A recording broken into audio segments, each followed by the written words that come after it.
Hello and welcome to another pen video from me, Penultimate Dave. So I have another video here and I thought I would do this video. This video really is long overdue.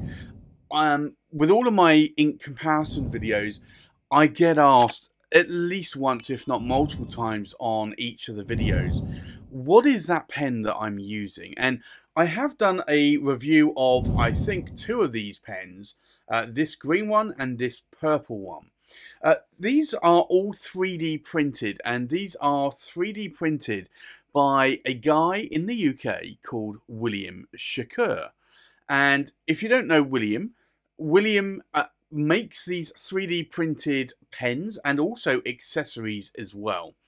And William normally hangs out at most of the UK pen shows. He's also exhibited at the UK pen shows, but obviously with 2020 and also now into 2021 with the lovely pandemic that we're in, there are no UK pen shows, at least at the moment. We're hoping to get back to normal at some point in the near future. I think our next possible pen show might be June 2021, which will be a London pen show, the spring pen show, actually in June. Not quite sure how that works, but then obviously another one in October. That's providing we get the pandemic, the coronavirus, under control.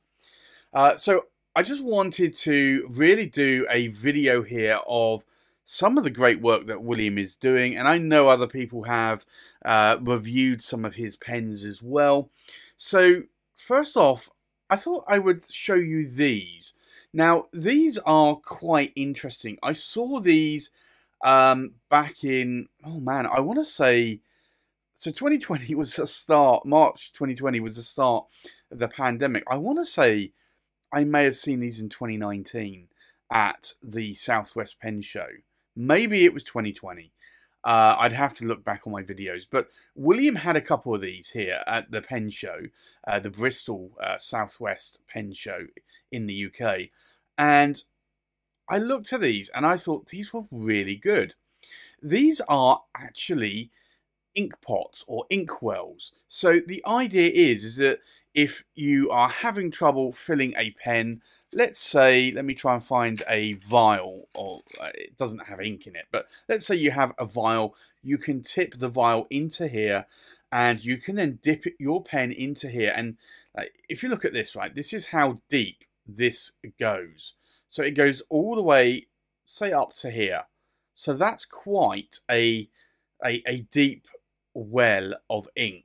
So you can then dip your pen into that well. And then once you've actually finished dipping the ink, you have this little spout here. So you can then very carefully pour the ink back out and it will run down this channel and you can put it back into your vial. Or let's say maybe you've got one of these horrible little J. Herbin bottles that are the 30ml bottles that you cannot fit a pen into. So these are really nice inkwells, and what you can do, I didn't realize before, you can actually stack these as well. So I said to William, like, he only had two at the show, and I said to William, as soon as I got in into the show, I said, can you, I'd like a couple of these. And he said, well, I've only got two. And I said, well, I'll take them. But I said, you can leave them on your table, and obviously you can show other people, but I said I would take two. And I think you can do these in other colours as well. But these are in like the purples that you can see here. But these really are really nice. They're all 3D printed. And you can see that here because of the texture of the lines that are going down there. These do not leak. They are made of a correct, I forget the resin or the plastic, the 3D printed plastic that William uses, but they do not leak, and so that's a good thing. The other thing really was these pens. Now, I've used these pens a lot. I've reviewed the green one and I've reviewed the purple one. So I'll put links down in the description if you want to look at these pens. These are the William Shakour Titan. Now, I have to say a number of things. So first off, William has quite a backlog of orders. So be aware when you're going to order something from him, it is going to take some time.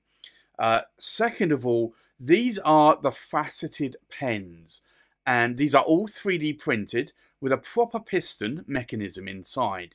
And you've got like 3 ink windows here, and then you have another 3 ink windows the other side. So these are faceted, so you can see.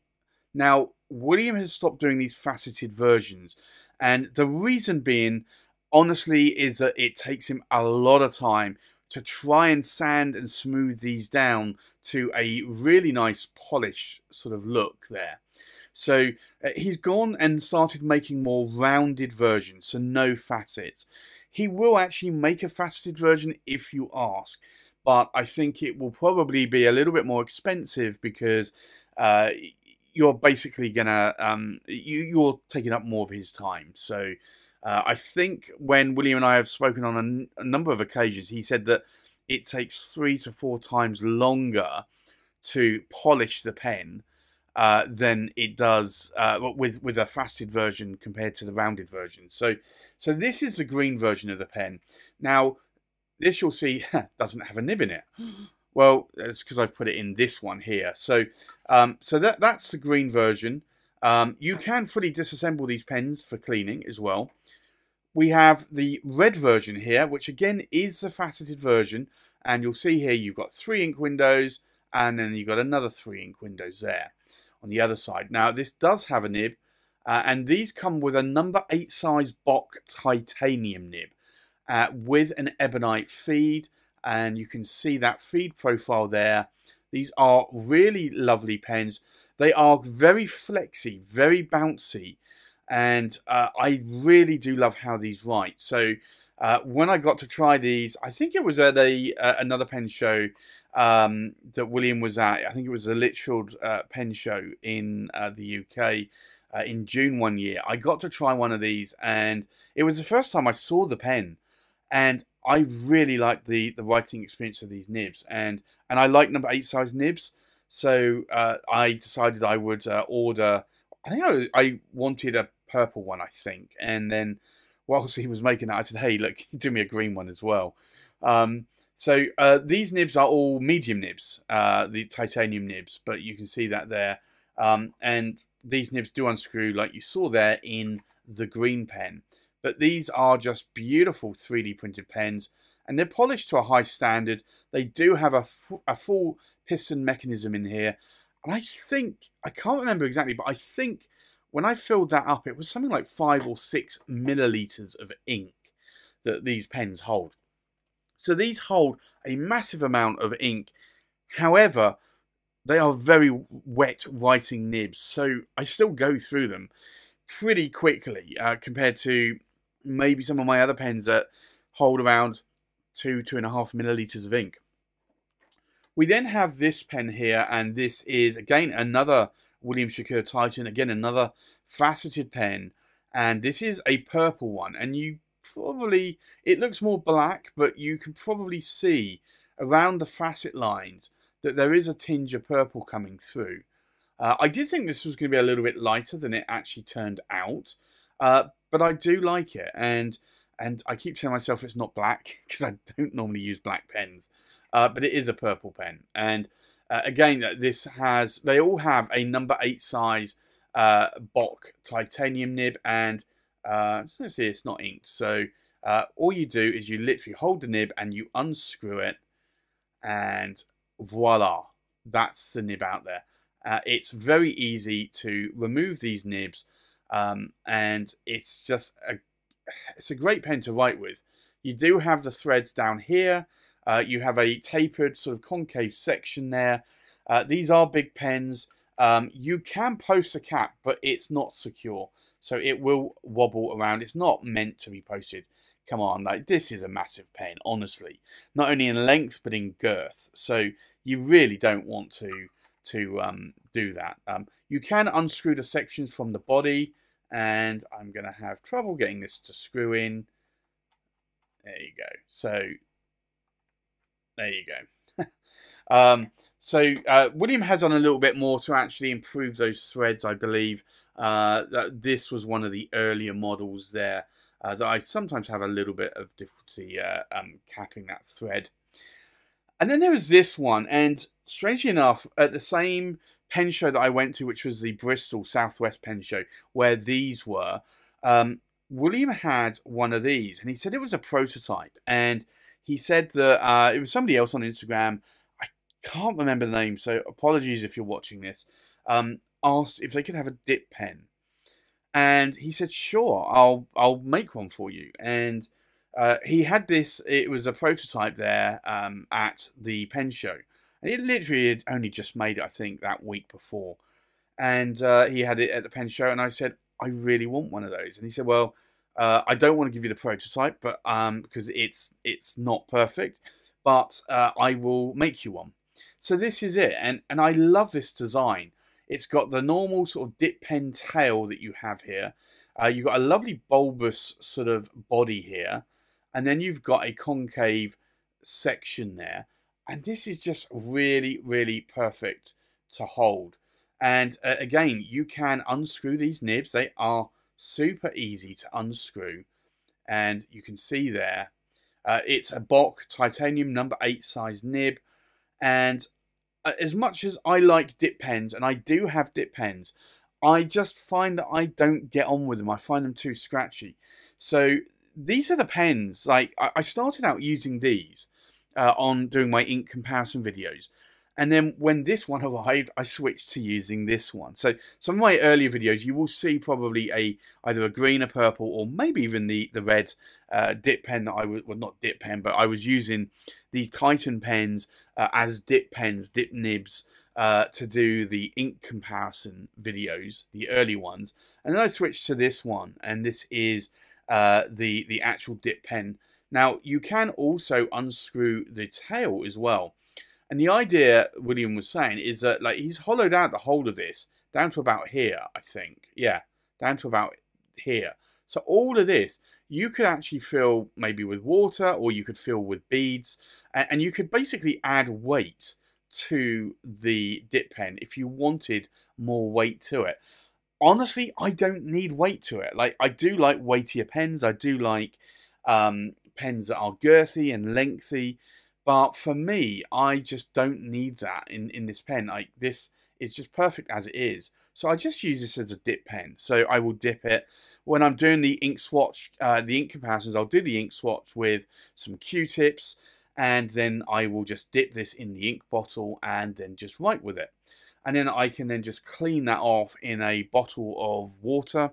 And then dab it dry and then use it for the next ink. It just makes life a lot easier when I'm doing my ink comparison videos. So that's it really. I do have a few more things on order from William that I'm hoping to have arrive at some point. I know William, I speak to William on a regular basis, and he is very backlogged at the moment. And I've said to him, look, whenever you get a chance, then do it, then send it to me. But like, there's no rush, no hurry. So at some point, he'll send me a few of the other things that I have ordered from him. So I kind of hope they will arrive, and maybe I'll do another video when they arrive and you can see those as well. So with regards to William, how do you get hold of him if you want to order any of these? Well, it's a little bit difficult. William doesn't have a website, not at the moment anyway. He is on Instagram, and I'll put a link down below. It's Instagram, William Shakour, so at William Shakour, or Instagram.com/William Shakour, and just follow him there, message him and say you'll be interested in one of these. The pens are actually a really good price. I know he started out selling these for about £75, I think it was, and then it was about £110 for the nib. And that's a really good price for those Bock number 8 size titanium nibs. So it was about £185 for this complete pen. This pen, dip pen, was a lot cheaper. So these were like 75. I think that was even cheaper still. But if you want to reach out to William and order one of these, then do feel free to do so. The only thing I would say is that the models now are rounded. They're not faceted, so just bear that in mind when you're ordering it. If you really, really, really do want a faceted model, then clearly ask William, and he'll probably give you a price and probably give you an ETA on when he thinks he would be able to do that. So there you have it. I just wanted to do this comparison of some of the really great 3D printed sort of pens and accessories that William Shakour is making at the moment in the UK. So there you have it. That's my William Shakour pens comparison video. Thanks for watching. Please like, comment and subscribe, and I'll see you on the next pen video. Bye bye.